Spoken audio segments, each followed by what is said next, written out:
কি করছো? আমি পরোটা ভাজছি। এই তো পরোটা ভাজলাম, টিফিন করবি? হাই, আমি করবো বিটরুট জুস। মাই করে রোজ, মা জোগাড় করে রেখেছে। দেখো ঠিকঠাক দেখা যাচ্ছে? হ্যাঁ ঠিক দেখা যাচ্ছে। মা জোগাড় করে রেখেছে, মা এটা দেখাও। এই যে মা এখানে জোগাড় করে রেখেছে বিট, আমলকি, হলুদ আর আদা। আর মায়ের আজকে কাজ ছিল, তাই জন্য আমি করব আজকে জুসটা। মাকে ডক্টর জুস খেতে বলেছে। মায়ের শরীর একদম ভালো নয়।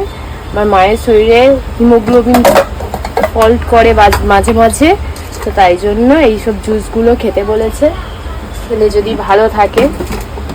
তাই আমি মাকে বলি যে রোজ করতে, রোজ খেতে, কিন্তু আমার মায়ের রোজ সময় হয় না। আমার মায়ের অনেক কাজ, বাপরে বাপ। মা কখন ওঠে জানো? আমি একদিন আমার মায়ের পুরো ডিউটি তোমাদের সাথে শেয়ার করব। সেই ভোর 4টেয় উঠতে হবে তাহলে আমাকে।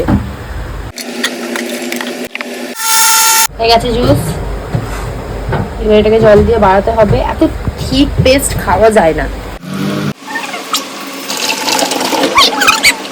আর কি করবো, আমাদের বাড়িতে ছেলে নেই।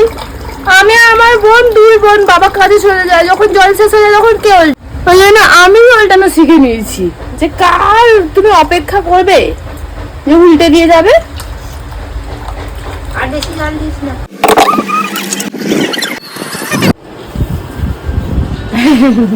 রবিটা এবার কুটুম এসছে। আছে মা?